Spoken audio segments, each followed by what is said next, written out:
You finally start to accept it. They've gone quiet. No message, no explanation, no ending. At first, you keep checking your phone more than you'd like to admit. Then a few days pass, and something shifts. You start adjusting. You tell yourself, okay, I think that was it. And that's usually the moment it happens. They come back. A message, a reaction, something casual like nothing ever stopped. And it throws everything off again because just as you start detaching, they reappear. And the question becomes unavoidable. Why do they come back after going silent like that? Before getting into the psychology, it helps to understand something important. This pattern usually doesn't feel planned from their side. It feels internal, automatic, almost like a system responding to pressure. When closeness starts to build in a relationship, most people experience it as connection. But for someone with avoidant tendencies, there's often a second layer happening underneath. They don't just register, I'm getting closer to someone. They also register, this might start to require more than I can comfortably give.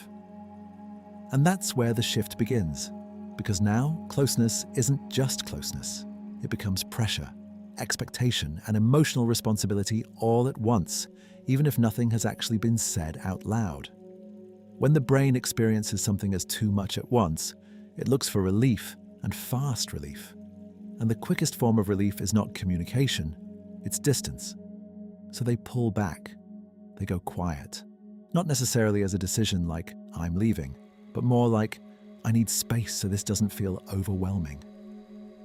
Distance then changes perception. Once emotional pressure drops, the system calms down, the intensity fades, and what felt like too much starts to feel manageable again.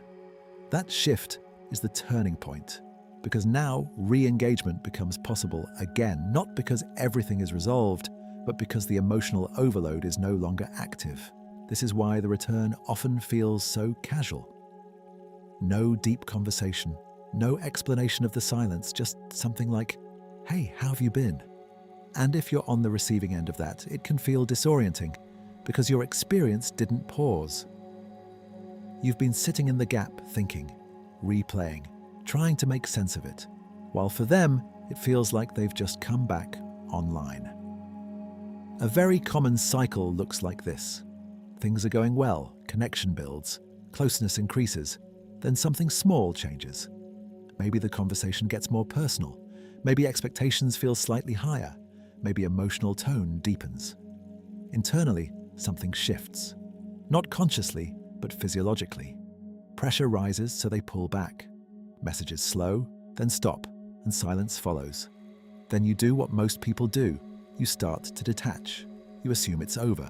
You move forward internally, and then suddenly they return, and your system is reactivated again. But this isn't a clean on-off behavior. It's a loop, and loops feel confusing because they don't end properly. They reset. It's important not to jump to the conclusion that this is about lack of care. For many avoidant individuals, this is a learned regulation strategy, not a decision to harm or confuse, but a way to manage emotional intensity. Most of these dynamics don't start in adult relationships. They start much earlier in environments where emotional availability wasn't consistent. Sometimes closeness felt safe. Sometimes it didn't respond the way expected. Sometimes emotions were welcomed. Sometimes they were too much for the environment around them.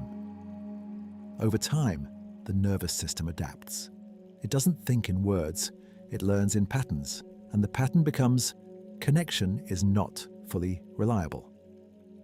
So when something isn't reliable, the system tries to reduce dependency on it, not because it doesn't want connection, but because unpredictability creates emotional strain. Later in life, when closeness starts to build again, the old system gets reactivated, even if the present situation is completely different. One part wants connection, another associates closeness with pressure. So when both activate at the same time, the system resolves it the fastest way it knows how. Distance first, process later. But distance doesn't erase attachment, it reduces intensity. So once things calm down again, the attachment system becomes available. And that's when recontact happens. This is why the return doesn't always come with explanation. because internally it doesn't always feel like something ended. It feels like something just became manageable again. There's also another layer that keeps this cycle alive. When connection is inconsistent, present, then absent, then present again, the brain doesn't fully close the loop. Instead, it stays partially open, waiting, wondering, tracking. That creates emotional salience. The relationship becomes more mentally active than stable ones, even when it isn't consistent. So when they return, it doesn't just restart contact, it reactivates attention, emotion, curiosity, and hope, even if logically you understand the pattern. This is why the cycle can feel hard to break, because it isn't just behavioral, it's neurological reinforcement through inconsistency.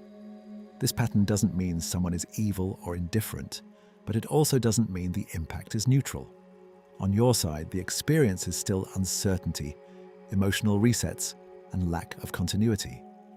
Over time, that can quietly shift what you tolerate in connection, because the return starts to feel more meaningful than the consistency ever was. So the real question isn't just why do they come back? It becomes what does their return actually create in you? Sometimes it creates connection, but sometimes it creates cycle awareness only after repetition.